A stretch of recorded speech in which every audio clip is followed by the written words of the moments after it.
जीवन का मूल्य अनंत गुना बढ़ जाता है।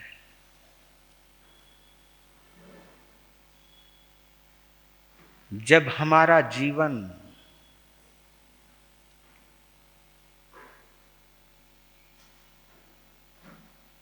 जिन शासन की अनमोल धरोहर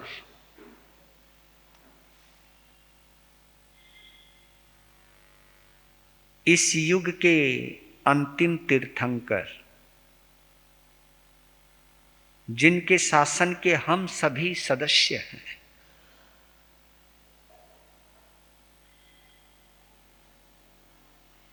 प्रभु महावीर की अमृतमयी जीवन कथा का जब हम रसपान करते हैं, उनके जीवन की यात्रा में हम जब सभी सम्मिलित होते हैं,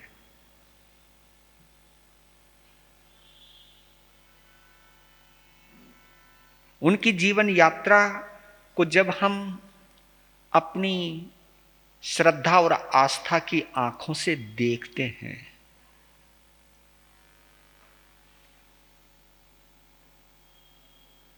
प्राण भरे कानों से जब हम महावीर की कथा सुनते हैं,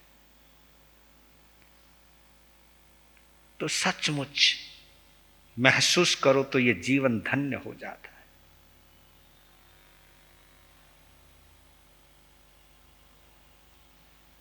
कि हम कितने सौभाग्यशाली हैं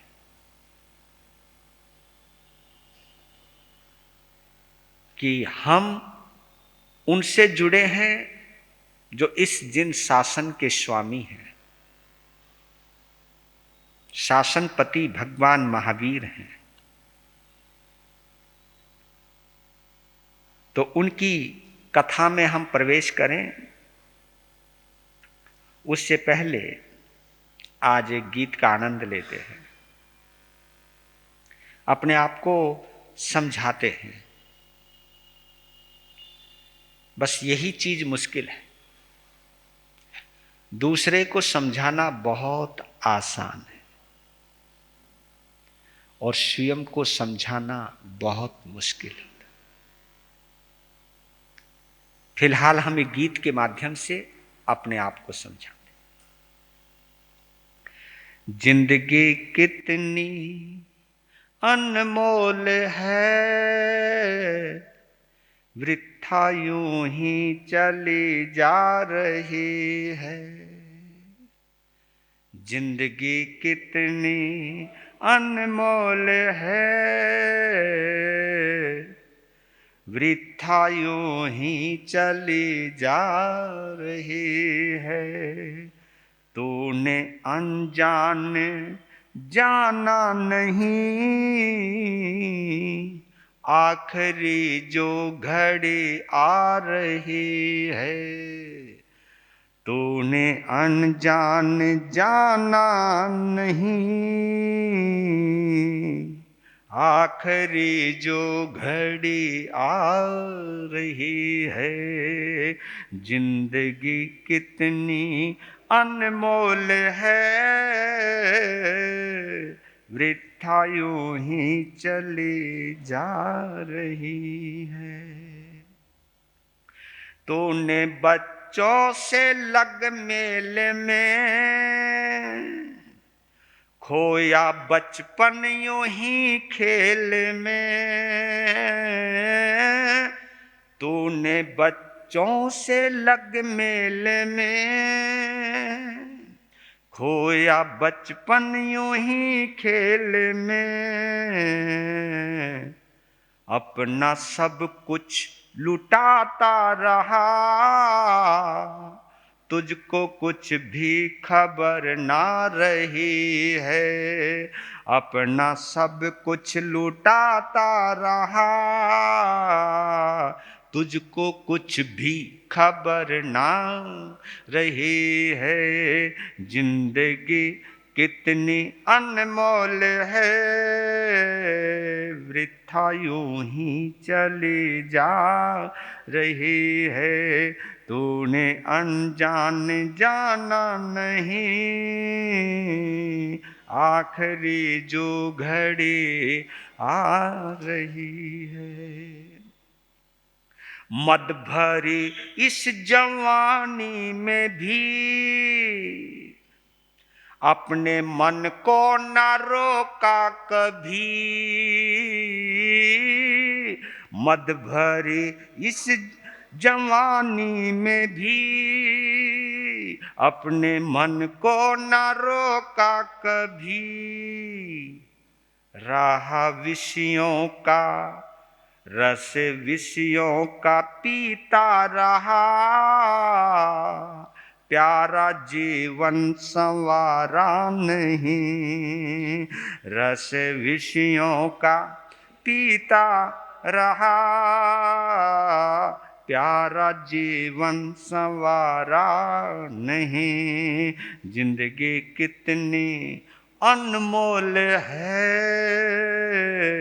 वृथा यूं ही चली जा रही है, तूने अनजान जाना नहीं, आखिरी जो घड़ी आ रही है। बीता बचपन जवानी गई,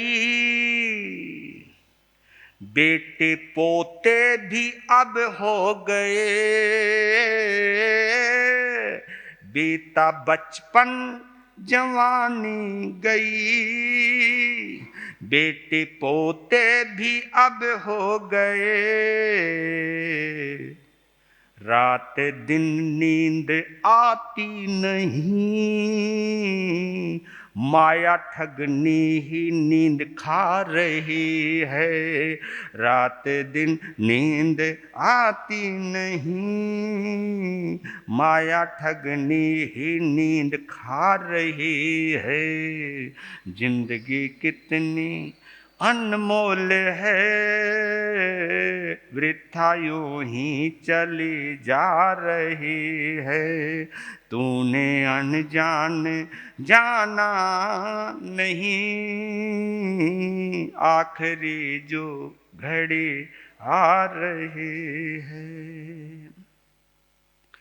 अपनी कीमत न जानी कभी, रहा बेमोल बेमोल तू, अपनी कीमत न जानी कभी, रहा बेमोल बेमोल तू, गीत ऐसे ही गाता रहा, सारी दुनिया जिन्हें गा रही है, गीत ऐसे ही गाता रहा, सारी दुनिया जिन्हें गा रही है। जिंदगी कितनी अनमोल है, वृथा यूं ही चली जा रही है, तूने अनजान जाना नहीं, आखिरी जो घड़ी आ रही है। जिंदगी कितनी अनमोल है, वृथा यूं ही चली जा रही है।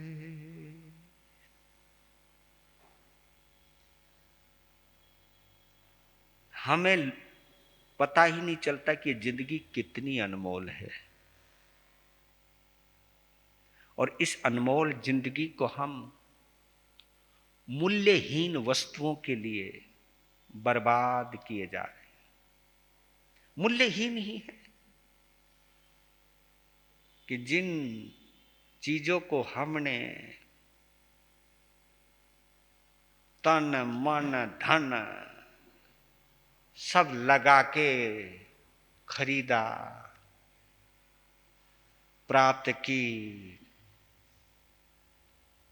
उनमें से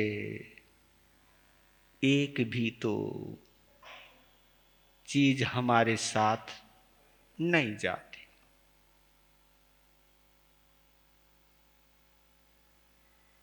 और ये पता भी तब चलता है जब आखिरी हिचकी आने को होती है, तब पता चलता है। लेकिन तब तक तो बहुत देर हो चुकी होती।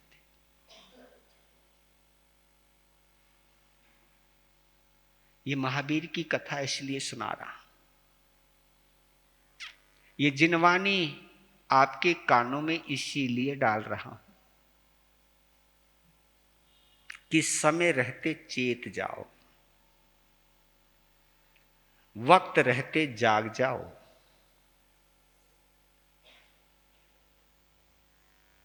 शरीर चिता में जले या जमीन में दफन हो,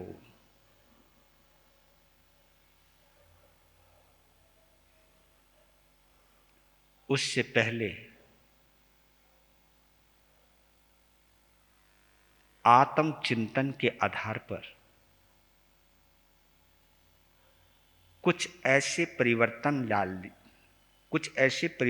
कर लीजिए, कुछ ऐसे बदलाव कर लीजिए जिन बदलावों से आपका अंतर जगत बदल जाए, जिन बदलावों से आपकी गति बदल जाए, जिन बदलावों से आप आत्मा और परमात्मा के निकट जा सको या उनको निकटता से अनुभव कर सको। ये बहुत जरूरी है। और ये योग्यता केवल हमें और तुम्हें इस मनुष्य जन्म में ही मिली है, और किसी जन्म में ये योग्यता मिलेगी भी नहीं। इसलिए ये अनमोल है जीवन। देवताओं के जीवन को भी अनमोल नहीं कहा, वो मूल्यवान हो सकते, अनमोल नहीं है।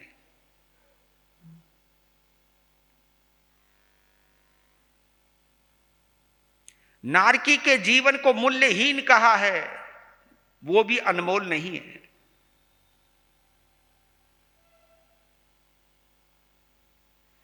त्रियंच जगत के जीवन को न मूल्यवान कहा है, न मूल्यहीन कहा है। लेकिन ये जो जीवन हम और तुम लेकर के बैठे हैं, ये जीवन इतना महत्वपूर्ण है कि तुम मानव से महामानव बन सकते हो, तुम आत्मा से परमात्मा बन सकते हो, तुम वीर से महावीर बन सकते हो। ये इस जीवन की खासियत है, ये विशेषता है इस जीवन की कि ये वो जीवन है जहां से हम वर्धमान से महावीर बन सकते हैं।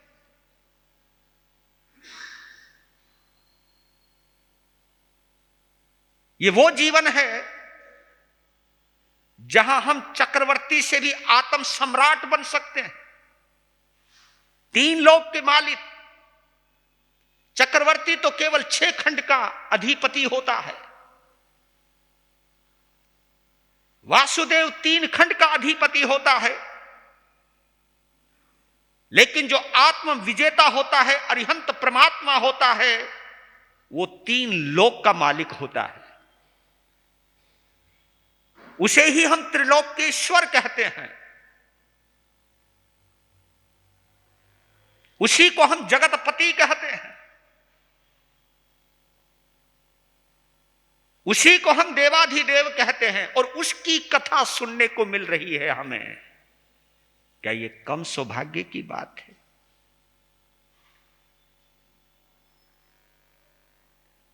जिनको रस है वो आए हैं, जिन्हें रस नहीं, या तो वो सोए हैं या वो दुनिया में खोए हैं। समझ रहे हो ना? या तो वो सोए हैं या दुनिया में खोए हैं। तुम कितने चुनिंदा लोग हो जो इस महावीर दरबार के दरबारी बने हो, जो इस महावीर कथा के श्रोता बने हो। ये मेरा भी सौभाग्य है कि महावीर को गाने का वक्त मिला है मुझे, महावीर को गुनगुनाने का वक्त मिला है मुझे, महावीर को सुनाने का देव दुर्लभ अवसर मिला है मुझे। ये मेरी पुण्यवानी है, ये आपकी भी पुण्यवानी है कि दुनिया के 100 झंझटों में से निकल करके भी महावीर की कथा सुनने आए। आपके इस निर्णय को, आपके इस अवसर को, आपके इस सौभाग्य को मैं नमन करता हूं।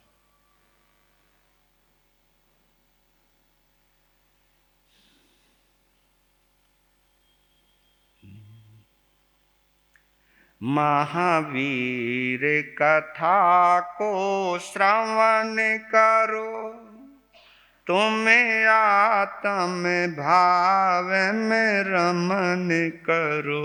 महावीर कथा को आत्म भाव में रमन करो। महावीर कथा को श्रवण करो, आत्म भाव में रमन। फिर कृषक ने कोड़े थे मारे। महावीर के जीवन का पहला उपसर्ग आ रहा है दीक्षा के बाद, वो मैं बतला रहा हूं। फिर कृषक ने कोड़े थे मारे, परिसह सहते कर मन हारे। परिसह सहते कर मन हारे। मन से हर संभव, ये बहुत महत्वपूर्ण लाइन है। मन से हर संभव वो मन करो। मन से हर संभव वो मन करो। महावीर कथा को श्रवण करो। मन से हर संभव वो मन करो। महावीर कथा को श्रवण करो। महावीर कथा को श्रवण करो। आत्म भाव में रमण करो। आत्म भाव में रमण। दुई जंत आश्रम वर्षावास। दुई जंत आश्रम वर्षावास। वीरा को आया नहीं रास। वीरा को आया नहीं रास। वीरा सा जप तप गमन करो। वीरा सा जप तप गमन करो। महावीर कथा को श्रवण करो। महावीर कथा को श्रवण करो।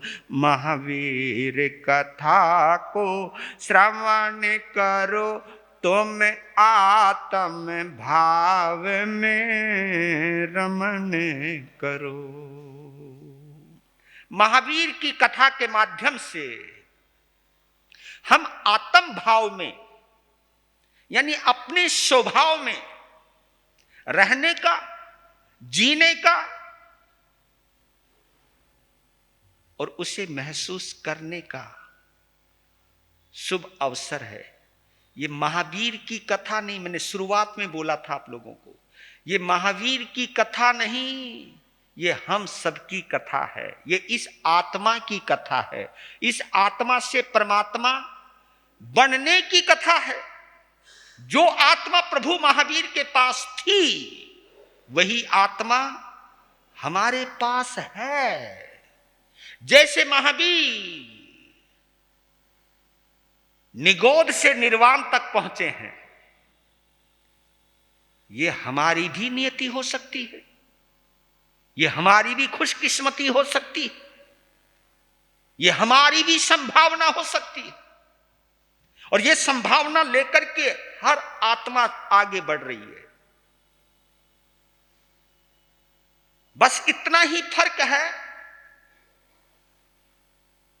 मोह से जुड़े रहोगे तो मिथ्यात्व से जुड़े रहोगे, मिथ्यात्व से जुड़े रहोगे तो संसार में भटकते रहोगे। अगर मैत्री भाव से जुड़ जाओगे तो सम्यक्त्व से जुड़ जाओगे, अगर सम्यक्त्व से जुड़ गए तो निर्वाण को पहुंच जाओगे। निर्णय तुम्हारा है कि तुमने गतियों का निर्माण करना है या इस संसार से निवृत्त होकर के निर्वाण प्राप्त करना है। फर्क केवल एक अक्षर का ही है, मैं का और वह का। एक है निर्माण और एक है निर्वाण। मोह हमारा निर्माण करता है और मैत्री हमारा निर्वाण करती है। निर्वाण उनका होता है जो निवृत्त हो जाते हैं। निवृत्त, निवृत्त समझते हो, जो फ्री हो गए, छोड़ दिया, निवृत्त। मैं इस काम से निवृत्त हो गया हूं, छोड़ दिया। बस हम है ना, निवृत्त नहीं होते, कुछ कुछ नया नया निर्मित करते रहते हैं। निर्मित, आज एक दुकान बनाई, कल दूसरी दुकान बनाऊंगा। हाँ, आज इतनों से रिश्ता जोड़ा, कल औरों से रिश्ता जोड़ूंगा। बनाते रहो, बनाते रहो तो बनते रहोगे, बनाते रहो तो बनते रहोगे। निवृत्त हो गए तो मुक्त हो जाओगे। हम इतना पसारा पसार लेते हैं, है ना, इतना पसारा पसार लेते हैं। मैं कभी कभी मैं भी सोचता हूं, रमणीक मुनि, जब तेरी सभा में अगर 8-10 लोग हों तो तुझे कैसा लगे? तू भी तो यही चाहे, ज्यादा से ज्यादा आवे। लेकिन भैया हम एक बात बताएं, तुम जब व्यवसाय करते हो, जब तुम दुकान करते हो, तुम सोचते हो से ज्यादा ग्राहक आवे, हैं? वो इसलिए इच्छा करते हो कि ज्यादा से ज्यादा पैसा आएगा, तो पैसा आएगा तो हम ये बनाएंगे वो बनाएंगे। बताऊं आप लोगों को, तुम्हारे पास जब भीड़ आती है, तुम कुछ ना कुछ निर्माण करते चले जाते हो। लेकिन हम जो चाहते हैं कि ये सब आ जाए, हम इसलिए बुलाते हैं ताकि तुम्हारे जीवन से कुछ ना कुछ बुराई निकल जाए, तुम्हारे जीवन से कुछ बुराइयां निवृत्त हो जाए, तुम किन्हीं बुराइयों से छूट जाओ, तुम्हें लगन लग जाए संसार से नहीं, ईश्वर से। तुम्हारे अंदर आसक्ति नहीं, तुम्हारे अंदर भक्ति जागृत हो जाए। मैं यहां आपको आसक्ति से जोड़ने के लिए नहीं बुलाता हूं, आपको भगवान से, क्योंकि संसार से जुड़ो, इंद्रियों से जुड़ो तो वह आसक्ति कहलाती है, और जब हम भगवान से जुड़ते हैं तो वो भक्ति कहलाती, और वो भक्ति हमें मुक्ति दिलाती। आसक्ति हमें आसक्त बनाती है और फिर अशक्त बनाती है। अशक्त यानी मजबूर, आसक्ति आपको मजबूर बना देती है। तुम देख लेना, जिससे भी आपकी आसक्ति हो जाएगी ना, तो आप मजबूर हो जाओगे, और इसको हम दुनिया की भाषा में बोलते हैं गुलाम। हाँ, गुलाम यानी मजबूर। और जो चीज आपको पकड़ लेती है या जिस चीज को आप पकड़ लेते हो, आप उसके बिना रह नहीं सकते। तो ये तो आसक्ति हो गई, ये कमजोरी हो गई है, ये असक्तता हो गई, ये आपकी कमजोरी बन गई। आसक्ति हमें कमजोर बनाती है। आप बोल देते ना, वो मेरी, बोलो बोलो, वो मेरी कमजोरी है। अजी की करा जी, पिए बिना रह नहीं सकते जी। अजी की करा जी, उसके बिना जी नहीं सकते जी। जबकि वो तेरे मरने के बाद आराम से जीने वाली है या जीने वाला है। करे रहो, करते रहो भैया। तो अजी, तो बस यही है।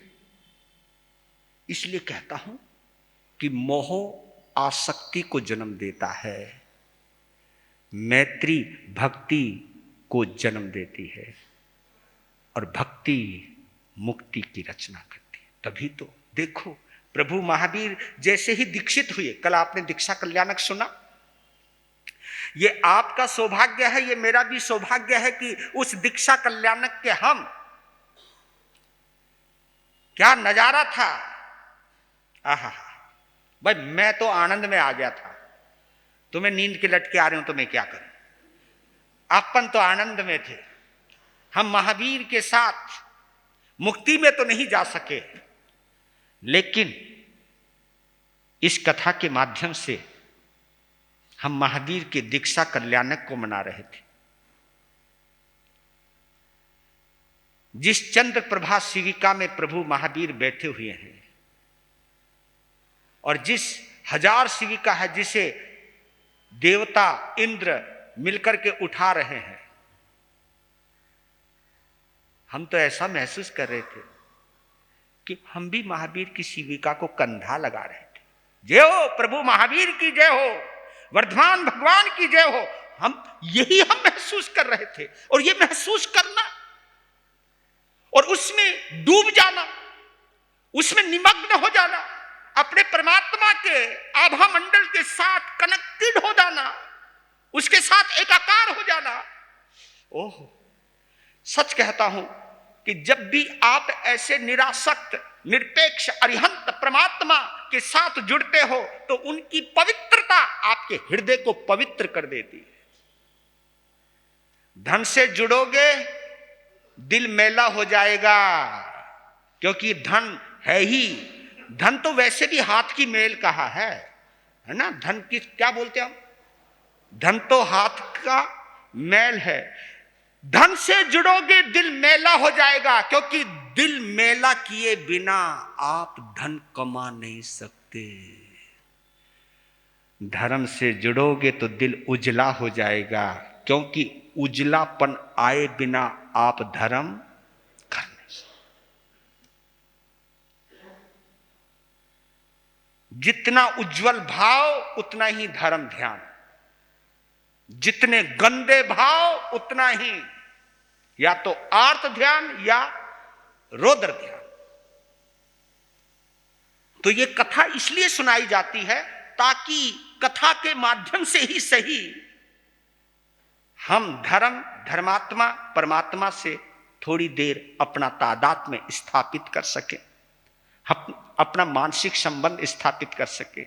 हम थोड़ी देर भी अगर मानसिक संबंध स्थापित करते हैं तो उसके अंदर भी हमें परम आह्लाद होता है, परम आनंद की अनुभूति होती है। और यह आनंद जितना द्विगुणित होता है, यह आनंद जितना दुगना होता है, वही हमारे सम्यक्त्व का आधार बन सकता है, और यही सम्यक्त्व हमें संसार से पार ले जा सकता है। इसलिए यह कथा सुनाता हूं, और कोई मकसद नहीं है। यह कथा ऐसे ही है जैसे आप दलदल में फंसे हो और हम आपका हाथ पकड़कर कोशिश करें, आजा आजा, बस मैं तो इतनी कोशिश, मैं तुम्हें निकाल रहा हूं, कहीं इतनी मजबूती से मत पकड़ लेना मुझे कि तुम मुझे ही अपनी कीचड़ में डाल लो। उनका आजा, तू आजा। हाँ, तो बड़ा खतरा होता है, बड़ा खतरा होता है जो डूब रहा होता है उसका हाथ पकड़ने में। अगर मैं कमजोर हो गया तो वो ले जाएगा नीचे। ओए होए होए। तो भैया तुम्हें ना निकलना मत लिख लियो, अब मुझे ना फंसाइए, कभी मुझे खींच लो। न कहा आजा महाराज। कई कह रहे थे गुरु महाराज ये चतुर्मास एक्सटेंड नहीं हो सकता क्या?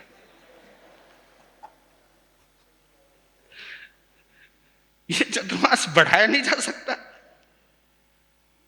मैं बोला जब लोग चाहें कि महाराज कब जावें, मैं उसी से पहले जाना चाहूं।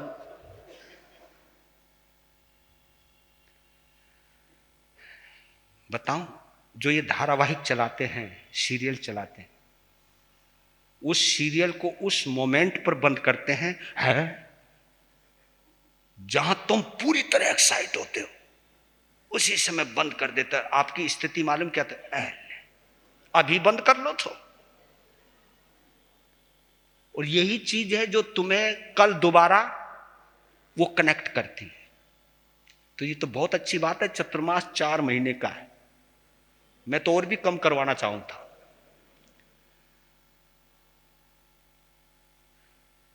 तो प्रभु महावीर को दीक्षा लेते ही मन है प्रियो ज्ञान हुआ।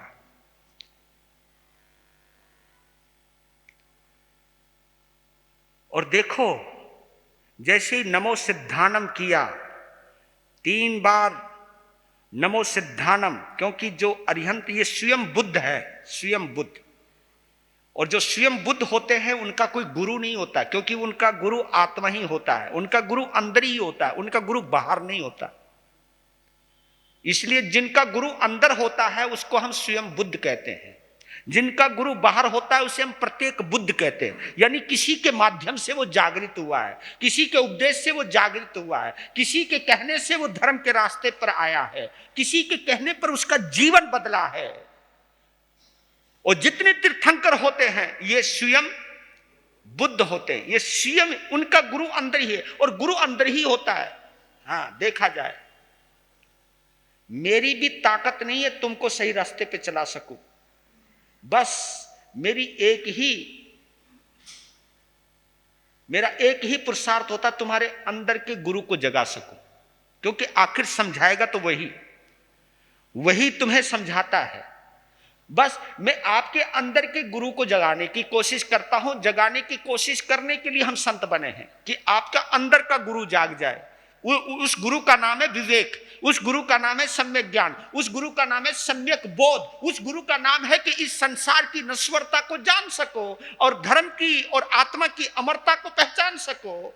और उसकी अमरता को पहचान करके, संसार की नश्वरता को जान करके हम आत्म के रास्ते पर, त्याग के रास्ते पर चल सके।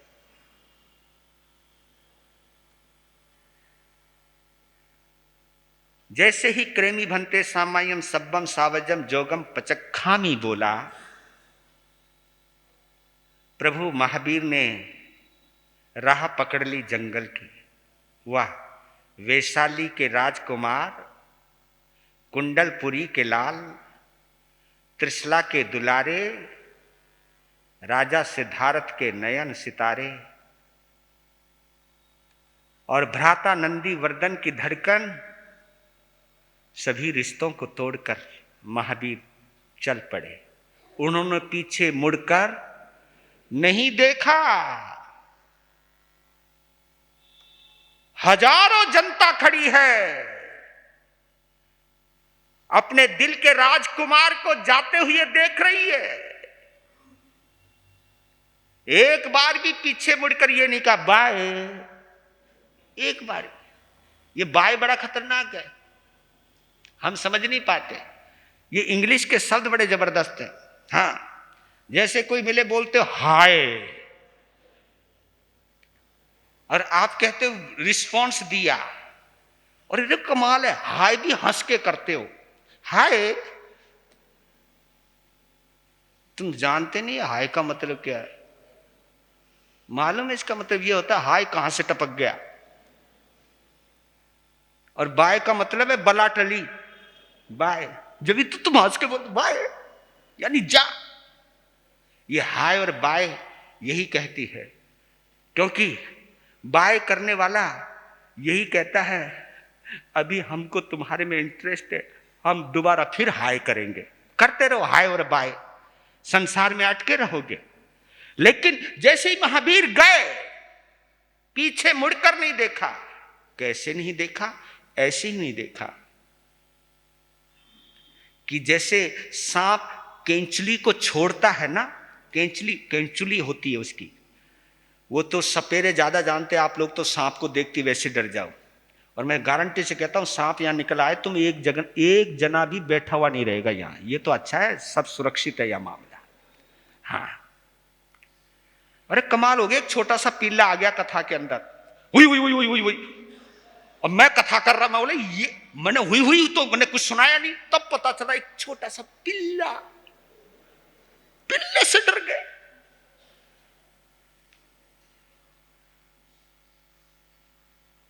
यानी हम अपनी शुद्ध बुद्ध खोकर के भी भगवान की कथा नहीं सुनते। चल दिए, क्योंकि दिन का अंतिम पहर चल रहा है, क्योंकि तीसरे पहर में दीक्षा ली है और फिर चल पड़े हैं। एक पहर का दिन बचा है, यानी 3 घंटे का दिन बचा है। चलते चलते वैशाली जनपद को छोड़ दिया, दूसरे जनपद में प्रवेश किया। दिन छुपने में 1 घड़ी बाकी, 2 घड़ी बाकी है, यानी एक अंतर मुहूर्त बाकी है, 48 मिनट बाकी है। महावीर ने एक वृक्ष के नीचे वहां की जगह को देखा भाला, और वहीं पर वो खड़े हो गए और वहां खड़े होकर के ध्यानस्थ हुए।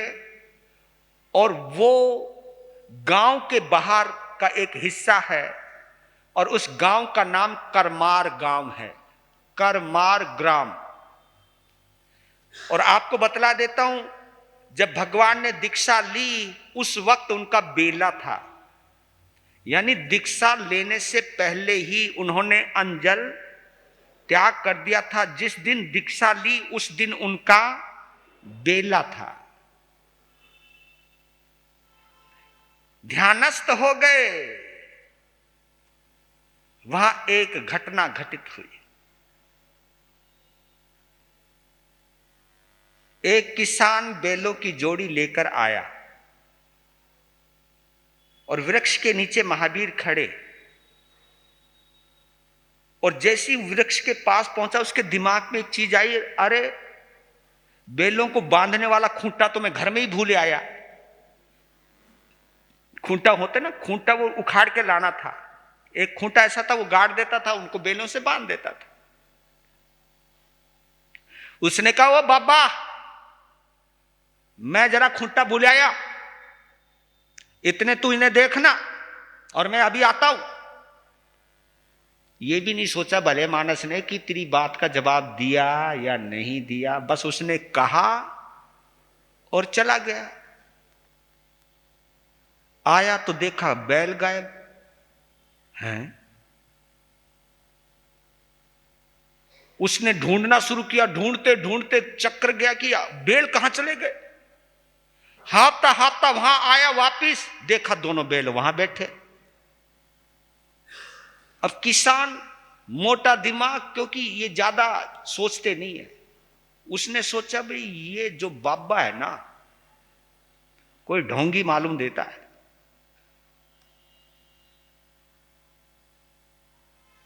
मैं आया, बैल नहीं। मैंने जोर से आवाज दी, कहां गए बैल। मैं ढूंढने गया तो बैल बैठे यहां मिले। इसने लगता है ये तो सोच लिया था कि क्या पता आवे ना आवे, पर हम तो आ गए। इतना गुस्सा आया।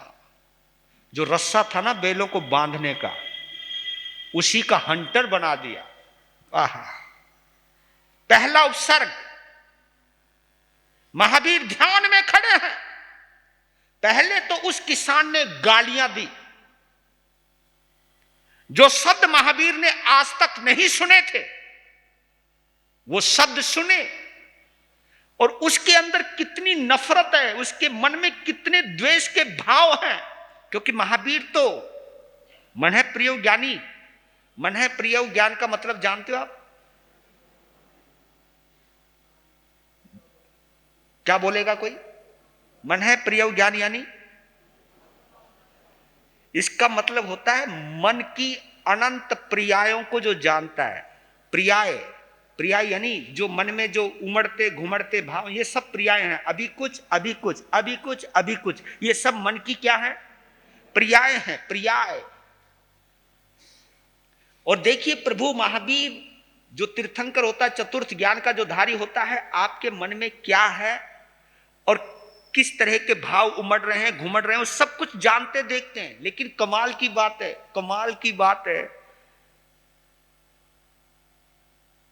कि इसके बीच में संतुलन रहना, ये बहुत बड़ी बात है।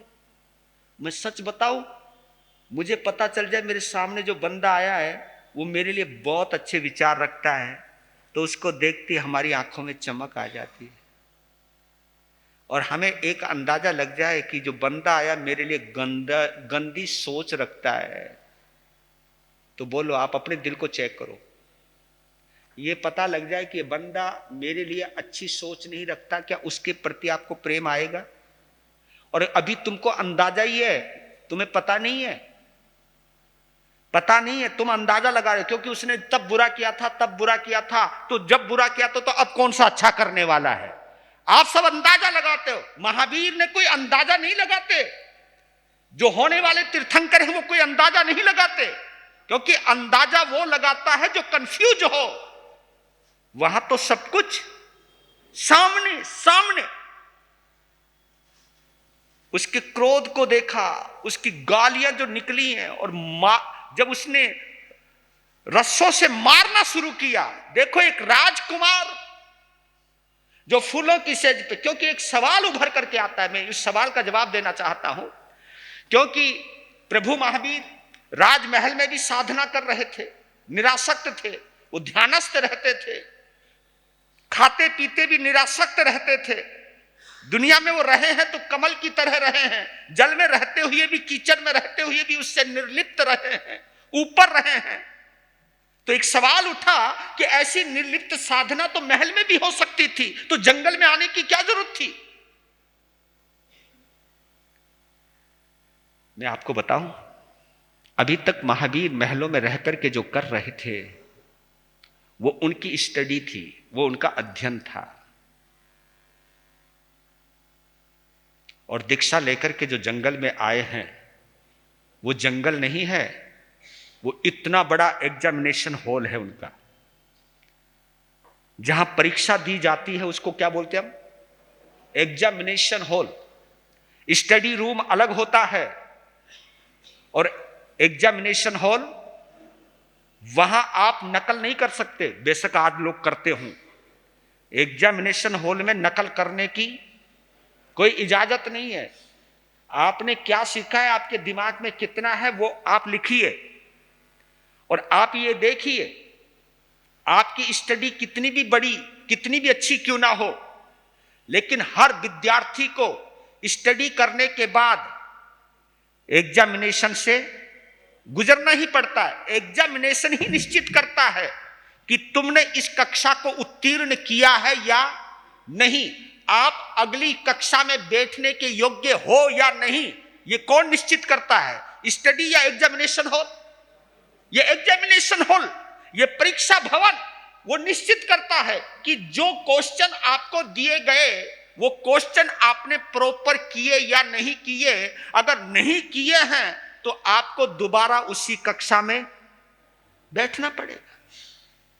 तो प्रभु महावीर के लिए जो महल थे वो स्टडी रूम है उनका। और अब दीक्षा लेने के बाद जो जंगल में गए हैं, ये उनका स्टडी रूम नहीं, वो क्या है? एग्जामिनेशन हॉल है। अब उसको परीक्षा देनी। दूसरी बात, दोनों में अंतर समझिए। महलों में थे, एक भाव आ ही जाता था कि मैं राजकुमार हूं, मैं राजकुमार हूं। लेकिन जब जंगल में खड़े हैं तो वहां एक भाव है कि मैं भिक्षु हूं, मैं भिक्षु हूं। आप जो हमारे आगे बोलते हो कि हम तो गृहस्थी हैं, वो किस आधार पे बोलते हो आप? क्योंकि आप घर में हो, आप घर गृहस्थी में हो, इसलिए तो आप अपने आप को गृहस्थी मानते हो। लेकिन मैं अपने आप को गृहस्थी नहीं मानता, क्योंकि मैं गृहस्थी नहीं हूं, क्योंकि मैंने गृहस्थी को छोड़ दिया है। मैं साधु हूं, मैं भिक्षु हूं। यानी पहले संसार से ममत्व त्यागने के लिए यह भाव आने बहुत जरूरी है कि मैं भिक्षु हूं, मैं गृहस्थी नहीं। यह भाव बड़े मजबूत है। मैं राजकुमार हूं, यह कहीं ना कहीं मोहनीय कर्म से जुड़ा हुआ है। मैं भिक्षु हूं, यह अनासक्त भाव से जुड़ा हुआ है। अनासक्त भाव हमें अनगार बनाता है और आसक्त का भाव हमें आगार बना करके रखता है।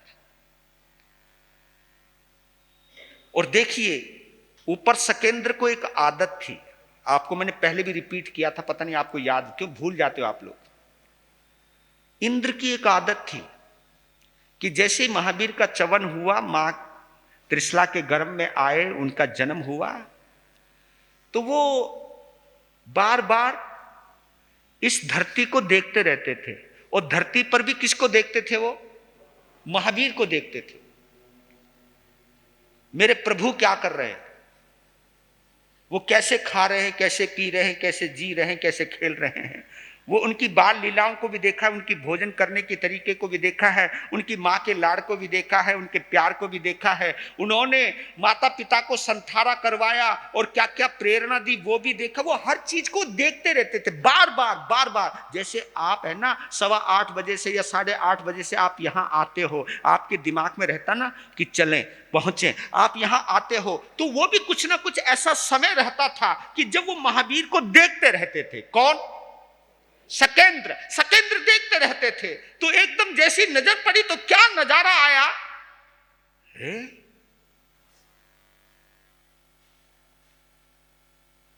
एक मामूली सा किसान प्रभु महावीर के ऊपर रस्से बरसा रहा है, रस्सों से मार रहा है, और यह गलतफहमी का शिकार हो गया।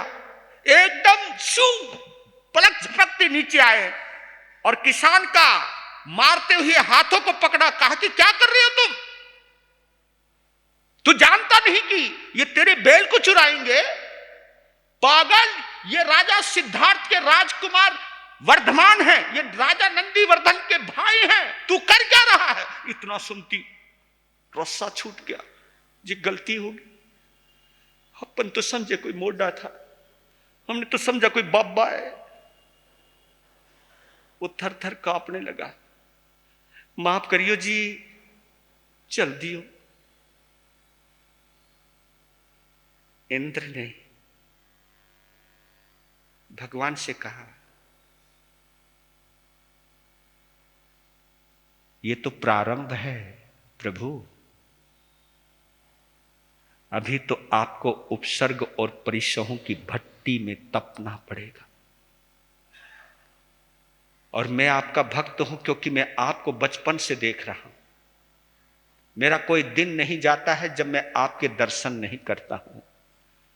आप इस वेश में हो तो भी, इस वेश में नहीं थे तो भी, आप महलों में थे तो भी, तुम बगीचे में थे तो भी, मैंने हर पल आपको निहारा है। और मैं आपकी अंदर की भद्रता को जानता हूं, मैं आपकी अंदर की उच्चता को जानता हूं, मैं आपकी अंदर की ऊंचाई को जानता हूं। लेकिन ये दुनिया के लोग हैं, ये नहीं जानते कि आप क्या हैं। वो मैं जानता हूं कि आप क्या हैं। बस मैं एक ही इजाजत चाहता हूं कि मैं आपको उपसर्ग सहते हुए नहीं देख सकता। आप मुझे इजाजत दीजिए कि जब तक आपको केवल ज्ञान ना हो जाए तब तक मैं आपकी सेवा में रहूं। एक भी मुसीबत को आने नहीं दूंगा, मुझे यह सेवा का मौका दो। तो आप समझ गए होंगे महावीर ने क्या, महावीर क्या कहा होगा, और हम संत होकर के भी क्या कह जाते कभी कभी। देख, तू मुझे छोड़ना नहीं है, श्रावक को बोल देते हम, ए छोड़ना नहीं तो। देख, एक बार आ गया ना, अब कहीं किसी और गुरु के चक्कर में ना पड़ जाइए, हो थारा भलो हो। भाई वो जो तेरे पास आया किसी गुरु को छोड़ के आयो है, तो तेरे साथ कोई चिपको रहेगा हमेशा। उसके बाप किसी और गुरु को मानते थे, उसके बाप का बाप किसी और गुरु को मानता था। जब वो गुरु नहीं रहे, वो रिश्ते नहीं रहे, ये समय बदलता रहता है, तो काहे को चक्कर में पड़ता है? तू क्यों बंधता है, क्यों बांधता है?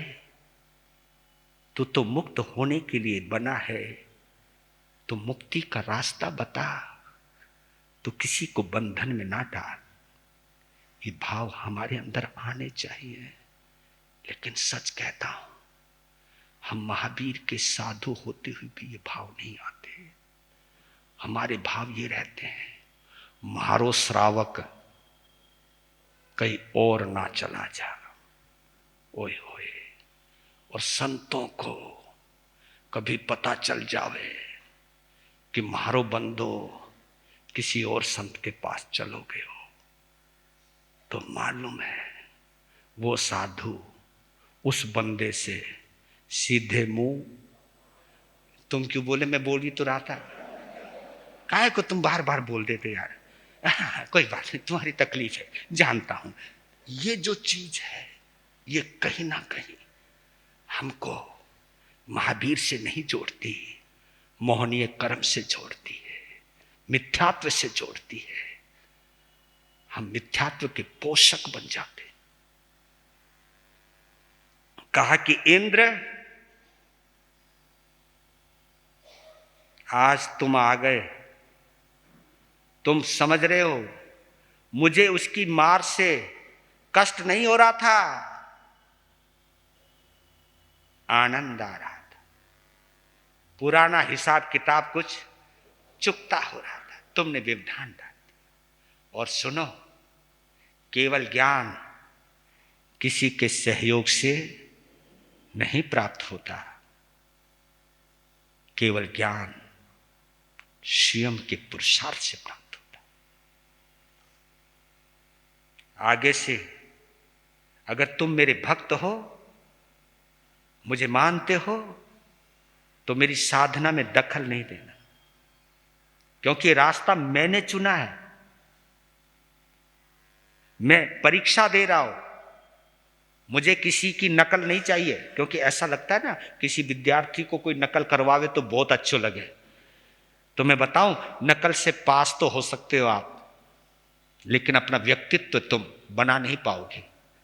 नकल से आप दूसरी कक्षा में जा सकते हो, लेकिन योग्यता प्राप्त नहीं कर पाओगे। योग्यता तो पुरुषार्थ और अपने खुद के परिश्रम से प्राप्त होती है। और याद रखने ना, जो सोना होता ना, सोना वो 4 श्रेणियों से गुजरता है। आपको मालूम है? पता नहीं यहां कोई सुनार है या नहीं।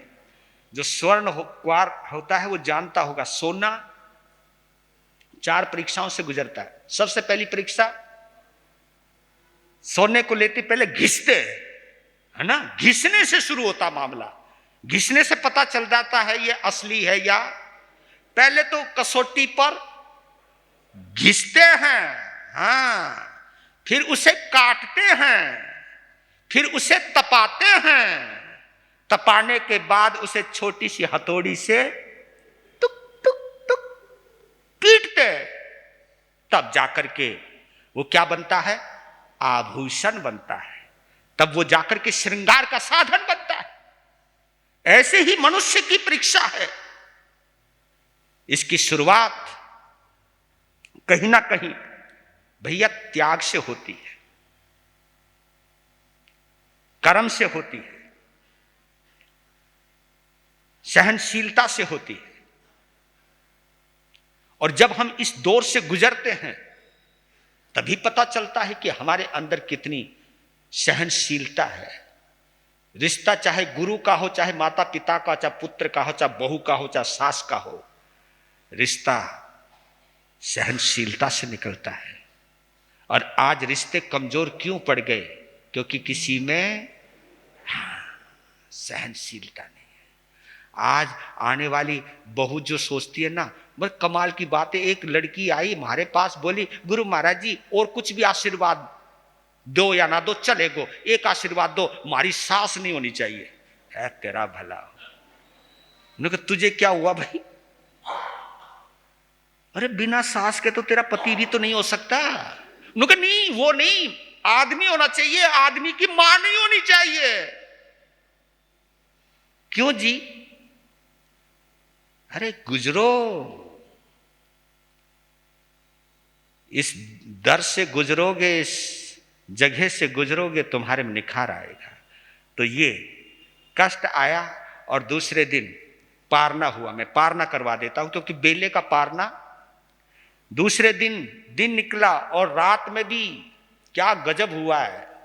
क्योंकि आपको मालूम है जब दीक्षा महोत्सव हुआ तो उनके शरीर पर अनेक उपटन भी लगे हैं, अनेक दिव्य गंधित सुगंधित पदार्थ लगे हुए हैं, चिकना शरीर रहा होगा, सुगंधित शरीर है। तो रात्रि में तो अब तो उनके शरीर पर कोई भी वस्त्र नहीं है, तो डांस, मच्छर, भंवरे, ये डांस मच्छर आने लगे।